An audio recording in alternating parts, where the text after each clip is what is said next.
ಹೇಳಿದ್ರೆ ಏನೋ ಬಾಯಿ ತಪ್ಪು ಮಾತಾಡೋದು ಅಂತ ಖಾಸಗಿ ಕಾರ್ಯಕ್ರಮದಲ್ಲಿ ಒಬ್ಬರು ಸ್ವಾಮೀಜಿಯಾಗಿ ಬಾಯಿ ತಪ್ಪಿ ಮಾತಾಡೋದು. ನೋಡಿ ಮೇಡಮ್, ಈಗ ಏನಾಗಿದೆ ಅಂದರೆ ಸಿದ್ದರಾಮಯ್ಯನವ್ರ ಸರ್ಕಾರದಲ್ಲಿ ಯಡಿಯೂರಪ್ಪನ ಮೇಲೂ ಕೇಸ್ ಹಾಕ್ತಾರೆ.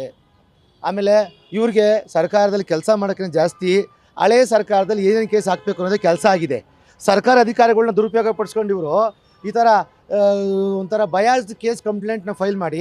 ಮೇಡಮ್, ಇಲ್ಲಿ ಮೇನ್ ಉದ್ದೇಶ ಏನಂದರೆ ಮೇಡಮ್, ಇಲ್ಲಿ ಸ್ವಾಮೀಜಿ ಅವರು ಕ್ಷಮೆ ಕೇಳಿದ್ರು. ಆದರೆ ನಾವು ಹೇಳೋದು ಏನೋ ನೀವು ಎಫ್ ಐ ಆರ್ ಮಾಡಿಬಿಟ್ಟಿದ್ದೀರಾ. ನೀವು ಗೃಹ ಮಂತ್ರಿಯವರಾಗಲಿ ಸನ್ಮಾನ್ಯ ಸಿದ್ದರಾಮಯ್ಯನವರಾಗಲಿ ಇಡೀ ನಮ್ಮ ಅಶೋಕ್ ಅವ್ರು ಹೇಳ್ತಿದ್ರು, ಏನು ಅಪೋಸಿಷನ್ ಪಾರ್ಟಿ ಲೀಡ್ರು ಅಶೋಕ್ ಅವ್ರು ಹೇಳ್ತಿದ್ರು, ನಮ್ಮ ಒಕ್ಕಲಿಗ ಸಮಾಜನೂ ಹೇಳಿದೆ, ಒಕ್ಕಲಿಗ ಸಂಘನೂ ಹೇಳ್ತಿದ್ದಾರೆ. ಏನು ಈ ಕೇಸ್ನ ಎಫ್ ಐ ಆರ್ ಮಾಡಿ ಸ್ವಾಮೀಜಿ ಅವ್ರನ್ನ ಈ ವಯಸ್ಸಲ್ಲಿ ಸ್ವಾಮೀಜಿ ಅವ್ರನ್ನ ಕುಗ್ಸೋ ಅಂಥದ್ದು ಏನಿತ್ತು ಇವ್ರ ಸರ್ಕಾರಕ್ಕೆ ಅಂತ ಹೇಳ್ತಾರೆ.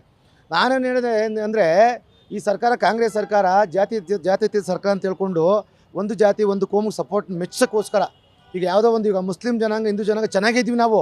ಸರ್ಕಾರ ನಮ್ಮಿಬ್ಬರಲ್ಲಿ ಎರಡು ಸಮುದಾಯಗಳ ಮಧ್ಯೆ ಯಾವಾಗ ಟೆನ್ಷನಾಗಿ ಇಡೋದು. ಅದಕ್ಕೆ ಸಿದ್ದರಾಮಯ್ಯನವರು ಹೇಳಿ ಮಾಡಿಸ್ದಂಗೆ ಅವರು ರಾಜಕೀಯ ಮಾಡ್ಕೊಂಡು ಬಂದಿದ್ದಾರೆ. ಅದು ಒಂದು ಕಡೆ ಇಲ್ಲ. ವಕೀಲದಾಗ ನಾನು ಅದನ್ನು ಅವ್ರನ್ನ ಪರ್ಸನಲ್ ಕಮೆಂಟ್ ಮಾಡೋದಂಗೆ ಇಷ್ಟಪಡಲ್ಲ. ಆದರೆ ಸಿದ್ದರಾಮಯ್ಯನವರು ಒಬ್ಬ ಒಕ್ಕಲಿಗ ಸಮಾಜ ಮುಖಂಡನ, ಒಕ್ಕಲಿಗ ಸಂಘ ಸ್ವಾಮೀಜಿ ಮೇಲೆ ಈ ರೀತಿ ಟಾರ್ಗೆಟ್ ಮಾಡ್ತಿದೆಯಲ್ಲ, ಇದು ನಿಜವಾಗೂ ಪೊಲಿಟಿಕಲ್ ವೆಂಡೆಂಟ್ ಅಂತಾರೆ, politically motivated F I R ಅಂತ ಕರಿತೀವಿ ಇದಕ್ಕೆ. ಇದಲ್ಲದೆ ನಾವು ಇವರು ಸಿದ್ದರಾಮಯ್ಯನ ಸರ್ಕಾರ ಬಂದ ಮೇಲೆ ಸುಮಾರು ಕೇಸ್ಗಳನ್ನ ಜಾತಿ ಭೇದ ಮರೆತು, ವರ್ಣ ಭೇದ ಮರೆತು, ಆಮೇಲೆ ಧರ್ಮ ಆಧಾರಿತವಾಗಿ ಎಲ್ಲ ಮರೆತು ಸುಮಾರು ಕೇಸ್ ವಾಪಸ್ ತೊಗೊಂಡಿದ್ದಾರೆ ಸರ್ಕಾರ. ನಾವು ನಿನ್ನೆ ನಮ್ಮ ಒಕ್ಕಲಿಗರ ಮುಖಂಡರೆಲ್ಲ ಸೇರ್ಕೊಂಡು ಚರ್ಚೆ ಮಾಡಿ ನಮ್ಮ ಒಂದು ಯುನೈಟೆಡ್ ಫೋರಮ್ ಆಫ್ ವರ್ಲ್ಡ್ ಒಕ್ಕಲಿಗಾಸ್ ಅಂತ ಏನು ನಾವು ಒಕ್ಕಲಿಗ ಫೇವರಾಗಿ ನಾವು ಕೆಲಸ ಮಾಡ್ಕೊಂಡು ಬಂದಿದ್ದೀವಿ. ಅವರೆಲ್ಲ ನಾವು ಮನಸ್ಸು ಮಾಡಿ ಸರ್ಕಾರಕ್ಕೆ ಒಂದು ಮನವಿ ಕೊಟ್ಟಿದ್ದೀವಿ.